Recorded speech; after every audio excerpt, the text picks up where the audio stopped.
देश में इन दिनों विधानसभा चुनाव की आचार संहिता लागू है। ऐसे में कई काम अटके हुए हैं, जिनके निस्तारण के लिए जयपुर विकास प्राधिकरण राज्य सरकार से मार्गदर्शन लेगा। किन मामलों में ये मार्गदर्शन मांगा गया है, ये रिपोर्ट देखिए। प्रदेश में विधानसभा चुनाव की आचार संहिता के बाद जेडीए ने विभिन्न मामलों में बिंदुवार राज्य सरकार से मार्गदर्शन मांगा था। इस पर नगरीय विकास विभाग ने जवाब दिया कि पहले इन बिंदुओं पर जेडीए अपने स्तर पर खुद विचार करे।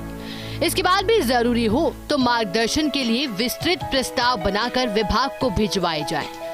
इस प्रस्ताव पर मुख्य सचिव की अध्यक्षता में गठित स्क्रीनिंग कमेटी में विचार होगा।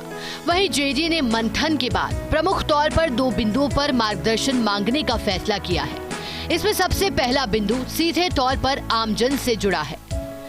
जिस दिन आचार संहिता लागू हुई थी, उस दिन नगरीय विकास विभाग ने आदेश जारी किया था। इस प्रक्रिया में विभाग ने रियायती या निशुल्क पट्टा देने पर पाबंदी लगा दी थी। प्रशासन शहरों के संग अभियान में जयपुर जैसे बड़े शहर में 75 रुपए प्रति वर्ग गज में पट्टा देने का प्रावधान था। एक अनुमान के मुताबिक जेडीए में 15 से 20 हजार प्रकरण ऐसे बताए जा रहे हैं, जिनमें भूखंडधारी की ओर से पट्टा लेने के लिए रियायती दर पर राशि जमा करा दी है। ये राशि आचार संहिता लागू होने से पहले जमा कराई गई। ऐसे में नगरीय विकास विभाग को प्रस्ताव भेजकर जेडीए मामले में मार्गदर्शन लेगा। जेडीए विभाग से पूछेगा कि जिन मामलों में राशि जमा कराई जा चुकी है, क्या उनमें उसी रियायती दर पर पट्टा जारी किया जा सकता है, या इन मामलों में पट्टा जारी करने के लिए रियायत की बजाय पूरी राशि ली जाए। जेडीए जिस दूसरे मामले में राज्य सरकार से मार्गदर्शन लेने के लिए विस्तृत प्रस्ताव भेजने की तैयारी कर रहा है, वह मामला शहर के मास्टर प्लान में महत्वपूर्ण संशोधन से जुड़ा है। नगरीय विकास मंत्री शांति धारीवाल ने संशोधन पर मुहर भी लगा दी थी, लेकिन पूरी प्रक्रिया में देर हो गई और इतने में आचार संहिता लागू हो गई। जेडीए चाहता है कि संशोधन लागू किया जाए। मास्टर प्लान के वॉल्यूम 4 के बिंदु 10.14 के अनुसार 18 मीटर और इससे अधिक चौड़ी सड़कें, जिनमें मास्टर प्लान के अनुसार मिश्रित व व्यावसायिक भू उपयोग प्रस्तावित किया है। ऐसी सड़कों के जंक्शन पर व्यावसायिक और मिश्रित भू उपयोग की स्वीकृति नहीं दी जाएगी। इसी तरह इन सड़कों पर निर्मित फ्लाईओवर व रेलवे ओवरब्रिज के दोनों तरफ भी ये स्वीकृति नहीं दी जाएगी। मास्टर प्लान के वॉल्यूम 2 में भी यही प्रावधान किया गया है। जेडीए ने इस महत्वपूर्ण प्रावधान में संशोधन प्रस्तावित किया है।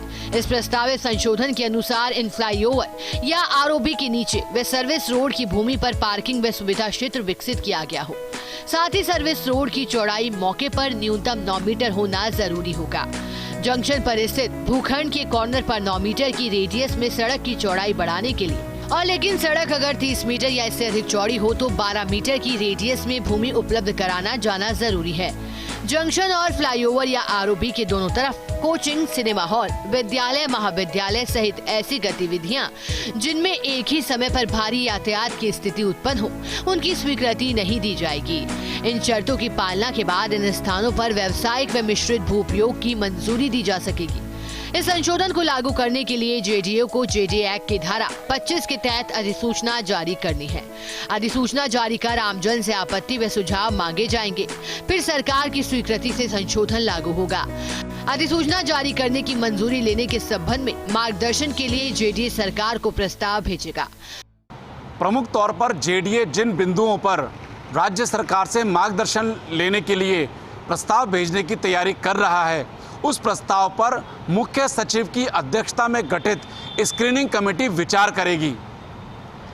कमेटी की स्वीकृति के बाद ही जेडीए इन मामलों में कवायद आगे बढ़ा सकेगा। कैमरा पर्सन राकेश के साथ Abhishek Srivastava, First India News, Jaipur.